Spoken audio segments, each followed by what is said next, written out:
Un atelier d'échange entre parlementaires sur la participation effective des femmes au processus des mécanismes de la Commission Vérité et Conciliation au Burundi a été clôturé ce vendredi 23 mai 2014 par la représentante du ministre de la Solidarité nationale, des droits de la personne humaine et du genre, en présence de l'ambassadeur des États-Unis au Burundi, du président de la commission permanente en charge de la justice à l'Assemblée nationale, ainsi que la représentante légale de la Fontaine Issooko. Cette journée a également donné l'occasion à l'organisation Fontaine Issooko de lancer officiellement le nouveau projet intitulé « Renforcement du leadership des femmes et victimes pour leur participation effective au mécanisme de la justice de transition au Burundi ».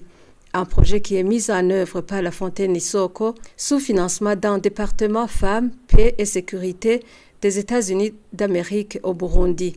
Dans leurs messages respectifs, tous ont remercié l'organisation Fontaine Issooko qui a pris l'initiative d'organiser un tel atelier très bénéfique pour les représentants du peuple. Dans son message, l'ambassadeur des États-Unis au Burundi a signalé que l'ambassade est fermement engagée à soutenir les initiatives qui promeuvent la paix et la participation politique au Burundi. Elle a aussi indiqué qu'elle soutient fermement ce projet dont l'objectif principal est d'inclure les femmes dans ce mécanisme de justice de transition. En tant que victime, il est primordial que les femmes soient significativement représentées dans la Commission Vérité et Réconciliation, comme indiqué dans l'accord d'Arusha, parce qu'elles ont un rôle important à jouer dans le secteur de la paix et de la sécurité.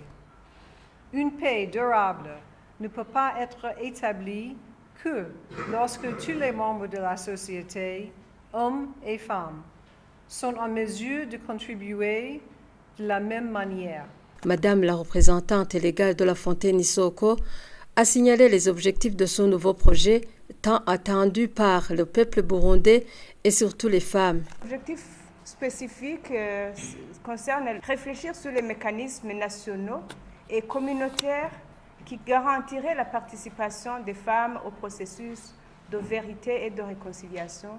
Et le deuxième objectif est d'échanger sur les meilleures pratiques de promotion des droits des femmes à travers les mécanismes vérité et réconciliation.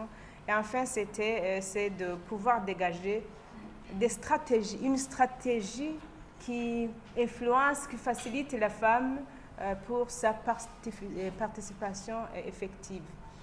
Alors, le projet est déjà commencé.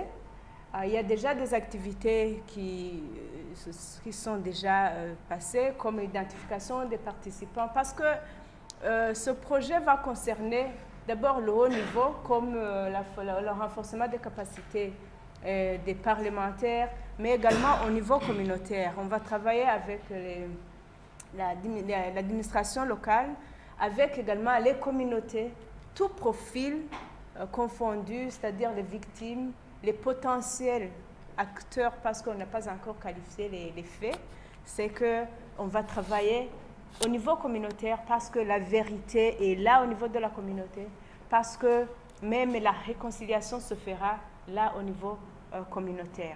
Les parlementaires sont satisfaits pour les thèmes qui ont été présentés durant les 4 jours, qui cadrent sur la justice transitionnelle, tant intégrant le genre comme dimension transversale au pilier de la justice de transition.